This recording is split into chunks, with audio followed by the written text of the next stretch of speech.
Hi friends, நான் உங்கள் RT Karthika. எனக்கு சொத்தப்பல்லு பிரச்சனைங்க. அதனால் எங்கள் வீட்டுக்காரோட தாத்தா ஊருக்கு சேலம் மாவட்டம் ஓமலூட்டத்தில் இருக்கிற புசாரிப்பட்டி வைரங்காட்டுக்கு நாங்கள் வந்திருக்கிறேங்க. ரொம்பவே நான் உதிப்பட்டேன். ஹாஸ்பிட்டலெல்லாம் நீ போக வேண்டாமா, நானே நாட்டு வைத்தியமெல்லாம் ரெடி பண்ணுறேன்னு சொல்லிட்டு தாத்தா எனக்காக தாத்தாவும் அண்ணாவும் ரெடி பண்ணிகிட்டு இருக்காங்க. இதுதாங்க முள்ளி கத்திரிக்காங்க. முள்ளி கத்திரிக்காய் பார்த்திங்கன்னா கட் பண்ணி போட்டு வெயிலில் நல்லா காய வச்சு நமக்கு இந்த மாதிரி விதை மாதிரி வருங்க. விதையை நம்ம எடுத்து வச்சுக்கணும். அதுக்கப்புறம் படி ஃபுல்லாக பார்த்திங்கன்னா தண்ணி நிரப்பிக்கிட்டாங்க. அதுக்கப்புறம் பார்த்திங்கன்னா அண்ணாக்கு பக்கத்தில் இருக்கிறதால இந்த பட்டை கம்பிங்க. இந்த பட்டை கம்பி பார்த்திங்கன்னா நெருப்பில் போட்டு பழுக்க விடுவாங்க. இந்த மிஷின் பார்த்திங்கன்னா நெருப்பு வந்து ஈஸியாக வரதுக்கான அந்த மிஷினு. இதை சுத்த பார்த்திங்கன்னா நமக்கு நெருப்பு நல்லாவே அனல் மூட்டும். ஸோ எனக்கு ஆசையாக இருந்தனால நானும் கொஞ்சம் நேரம் சுற்றி விட்டேங்க. அதுக்கப்புறம் பப்பாளி குச்சி எடுத்து தொட்டாங்குச்சியில் சொறி விட்டுட்டு நமக்கு எந்த பக்கம் சொத்தப்பல் இருக்கோ அந்த பக்கம் நம்ம வச்சுக்கிட்டோம்னா தாத்தா வந்து அந்த படி மேலே அந்த பட்டைக்கம்பி வச்சு விளக்கெண்ணெய் ஊற்றி அந்த விதையை போட பார்த்திங்கன்னா அந்த கசப்பு அந்த புகைக்கு பார்த்திங்கன்னா அதில் இருக்கிற அந்த புழு பாக்டீரியாக்களை வந்து அந்த தண்ணியில் வந்து விழுந்துருங்க.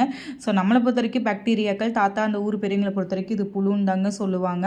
ஸோ நான் ஆல்ரெடி ஒன்ஸ் ஒரு டைம் எடுத்தேங்க. ஜஸ்ட் அரை மணி நேரத்துலேயே நான் எடுத்துகிட்டு போயிட்டேன். ஏன்னா என் பையனை கூட்டிகிட்டு இருந்தனால சரியாக எடுக்க முடியல. ஸோ இந்த டைம் நான் வந்தேங்க. 2 மணி நேரம் நான் ஒதுக்குனேன். 7 மணிக்கு நாங்கள் எடுக்க ஆரம்பித்தோம். 9:30 வரைக்கும் நான் எடுத்து அரை மணி நேரத்துக்கு ஒருக்க அரை மணி நேரம் கேப் விட்டு எடுத்தேங்க. இது எடுக்கிறப்ப நம்ம வெறும் வயிற்றில் தாங்க எடுக்கணும். சாப்பிடக்கூடாது. நீங்கள் தண்ணி எவ்வளோ வேணாலும் குடிச்சிக்கலாம்.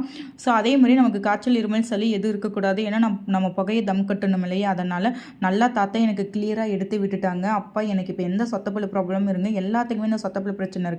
நீங்கள் 2 டைம் எடுத்திங்கனாவே லைஃப் லாங் உங்களுக்கு இந்த பிரச்சனையே வராதுங்க. ஸோ லாஸ்ட்டாக பார்த்தீங்கன்னா அண்ணாவும் தாத்தாவும் அட்ரஸ் சொல்லுவாங்க. நீங்கள் எந்த ஊரில் இருந்தாலும் சரி, நீங்கள் வந்து எங்கள் தாத்தா கிட்ட வந்து எடுத்துக்கோங்க. நீங்கள் கொடுக்குற காசை தான் தாத்தா வாங்கிப்பாங்க. இதுதாங்க அந்த வெள்ளை கலரில் பார்த்தீங்கன்னா இதுதாங்க அந்த புழு. ஸோ இது வந்து பாக்டீரியாக்கள் வந்து சொல்லுவோம். ஸோ எனக்கு எடுக்கவே இன்னொரு தாத்தாவும் வந்துட்டாங்க. எனக்கு எடுத்து விடுங்கப்பா அப்படின்னு சொல்லிட்டு நல்லாவே ரிசல்ட்டுங்க. நீங்களும் வந்து எடுத்துக்கோங்க. வணக்கம் மக்களை. சேலம் மாவட்டம் காடையாம்பட்டி தாலுக்கா பூசாரிப்பட்டி கிராமத்தில் இருக்கிற அப்படி சின்ன குழந்தைங்கலேருந்து பெரியவங்க வரைக்கும் இந்த சொத்தப்பள்ளி பிரச்சனை அதிகமாக நாளுக்கு நாளாக எல்லாம் மிட்டாய் சாப்பிட்றதுனால வந்துகிட்டே இருக்குது. இவர் வந்து ஃபீஸுக்கு ரொம்ப கம்மியாக தான் வாங்குற அப்படி. நீங்கள் எவ்வளோ கொடுத்தாலும் வாங்கிக்கலாம். நீட்டாக வந்து பண்ணி கொடுப்பாரு. அமௌண்ட் எந்த ஊரில் இருந்தாலும் வாங்க. சேலம் பஸ் எல்லா இடத்துலையும் போயிட்டு வந்துட்டு இருக்குது. நீங்கள் சேலம் வந்து இறங்கி தருமபுரி பஸ் ஏறினீங்களா, பூசாரிப்பட்டியில் வந்து இறங்கினீங்களாவே ஒரு பேர் சொன்னாவே ஒரு அட்ரஸ் சொல்லிடுவாங்க. வந்து எடுத்துகிட்டு போங்க.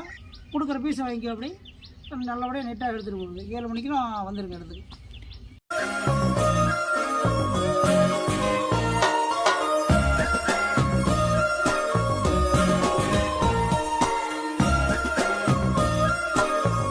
உங்களுடைய சொத்தப்பல்லையும் கிளியர் பண்ணணும்னு நீங்கள் நினச்சிங்கன்னா ஸ்க்ரீனில் தெரியிற நம்பரை கான்டாக்ட் பண்ணுங்கள். இந்த வீடியோ உங்களுக்கு யூஸ்ஃபுல்லாக இருந்தால் லைக், ஷேர், கமெண்ட், சப்ஸ்கிரைப் பண்ணுங்க. தட்டா பை பை.